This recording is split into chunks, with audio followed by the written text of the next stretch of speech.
சிவாஜியின் படங்களை திட்டமிட்டு வீழ்த்திய எம்ஜிஆர். சிவாஜி என்னதான் உயிரை கொடுத்து நடித்தும் சர்வசாதாரணமாக தட்டி தூக்கிய எம்ஜிஆர். அந்த படங்கள் என்னென்ன வாங்க பார்க்கலாம்.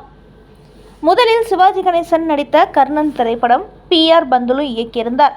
மிக பெரும் செலவில் இந்த படத்தை எடுத்திருந்தார்கள். இந்த படம் மிகப்பெரிய வெற்றி வகை சூடும், வசூலை அழலாம் என்று நினைத்து கொண்டிருந்தார்.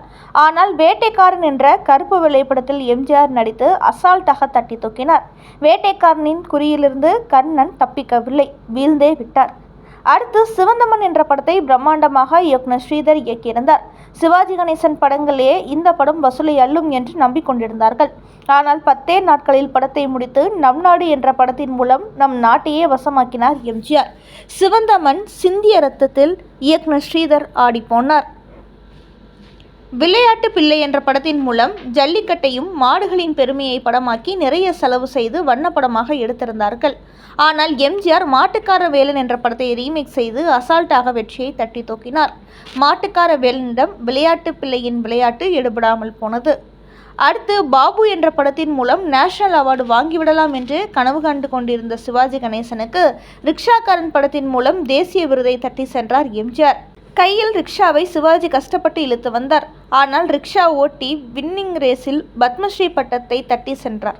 அதற்காக பாபுவின் உழைப்பை குறைத்து மதிப்பிட முடியாது. அடுத்து தங்க சுரங்கம் என்ற படத்தை ஜேம்ஸ் பாண்ட் பாணியில் எடுத்திருந்தார் இயக்குனர் ராமண்ணா. சிவாஜியும் அதற்காக கடுமையாக உழைத்திருந்தார். ஆனால் எம்ஜிஆர் காவல்காரன் என்ற படத்தின் மூலம் அசால்ட்டாக வெற்றியை தட்டி தூக்கினார். எம்ஜிஆர் காவல்காரனிடம் தங்க சுரங்கம் பிடிபட்டது. அடுத்து எங்க மாமா என்ற படத்தை ஹிந்தியிலிருந்து ரீமேக் செய்து படமாக்கினார்கள். தேவ் ஆனந்த் நடித்த அந்த படம் பெரிய வெற்றி பெற்ற படம். சிவாஜி நடித்த அந்த படத்தை எம்ஜிஆர் நடித்த குடியிருந்த கோயில் திரைப்படம் ஹிந்தியிலிருந்து ரீமேக் செய்த படம்தான். ஆனால் குடியிருந்த கோயில் படம் மிகப்பெரிய வெற்றி பெற்றது. குடியிருந்த கோவில் கொண்டாடப்பட்டது. எங்க மாமா தங்க மாமாவாகும் என நினைத்தவர்கள் நினைப்பில் மங்கிய மாமாவானார். அடுத்து சிவாஜி கணேசன் ஆலயமணி என்ற படத்தில் நடித்தார். நல்ல கதை, நல்ல நடிப்பு இருந்தும் எம்ஜிஆர் நடித்த பணத்தோட்டம் படம் வெற்றி அடைந்தது. 2 படங்கள் ஒரே இயக்குனர் இயக்கியிருந்தார். 2 படத்திலும் சரோஜா தேவி நாயகி. பணத்தோட்டத்தில் ஆலயமணியின் ஓசை குறைவாகவே கேட்டது. அடுத்து சிவாஜி கணேசன் எங்க ஊர் ராஜா என்ற படத்தில் நடித்தார். இந்த படத்திற்கு சிவாஜி கணேசன் அவர்கள் நிறைய உழைப்பு கொட்டி நடித்தார். அந்த படத்துக்கு போட்டியாக வந்த படகோட்டி என்ற படத்தை கொடுத்தார் எம்ஜிஆர். மிகப்பெரிய வெற்றி பெற்றது. எங்க ஊர் ராஜாவை படகோட்டி சர்வ சாதாரணமாக வெற்றி பெற்றார். அடுத்து சிவாஜி கணேசன் நடித்த உத்தமபுத்திரன் படத்தை எம்ஜிஆர் எடுக்க விரும்பினார்.